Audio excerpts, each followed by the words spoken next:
After 4 long years of waiting, the Springboks have finally brought the coveted Rugby Championship trophy back home, and they did it in a way that will be etched in the memories of fans for a long time.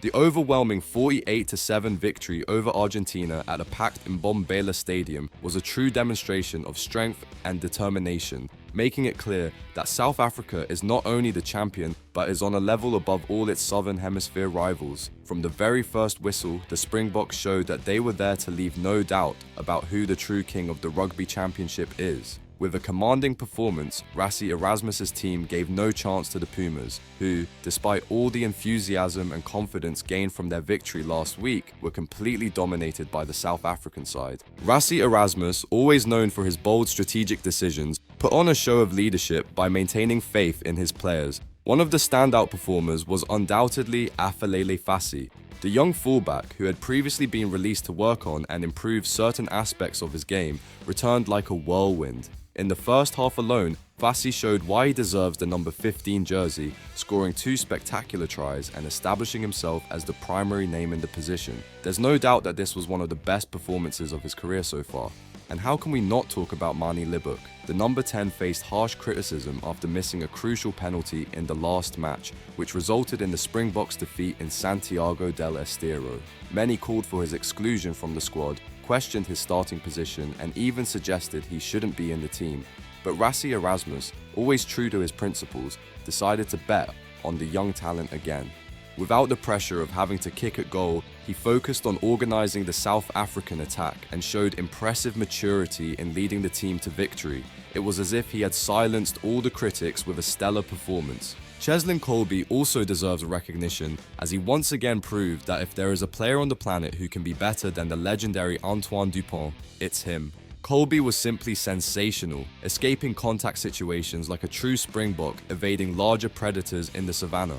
His short sidesteps and ability to break out of tight spaces are almost unfair to his opponents. It almost feels unjust to have Kolbe on the field, given the vast skill difference he demonstrates. Without a doubt, he is one of this team's greatest weapons.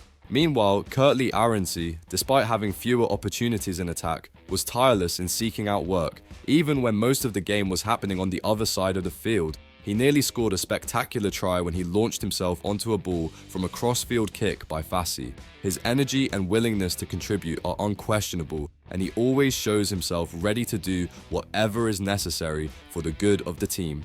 In the scrum, Ox Anche was simply monstrous. The prop completely dominated the Argentinians, forcing numerous penalties and ensuring the Springbok supremacy in the contact points. His performance was a reminder that in the Battle of the Giants, Anche is one of the biggest. Additionally, he stood out in open play, contributing with powerful runs and a constant presence at the breakdown.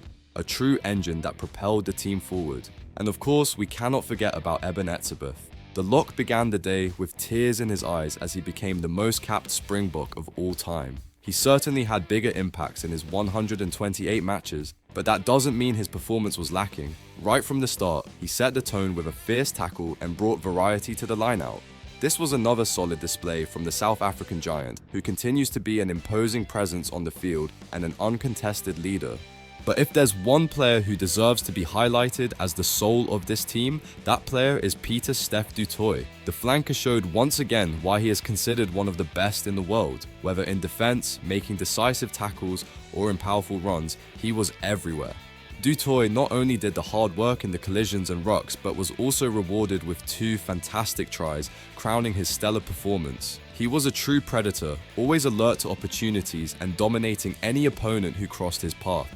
Du Toit proved, once again, that his consistency and commitment on the field make him a top contender for both the South African Rugby Player of the Year and the World Player of the Year awards. His ability to transform the game, to be the anchor in moments of pressure, and to lead by example makes him an irreplaceable piece in this Springbok team.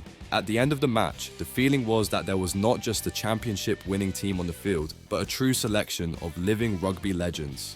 With this victory, the Springboks not only claimed the title, but sent a clear message to the rugby world. They are the best, and no ranking can say otherwise. What did you think of the Springboks' epic victory? Leave your comment and don't forget to subscribe to the channel to keep up with all the details of this incredible champion saga.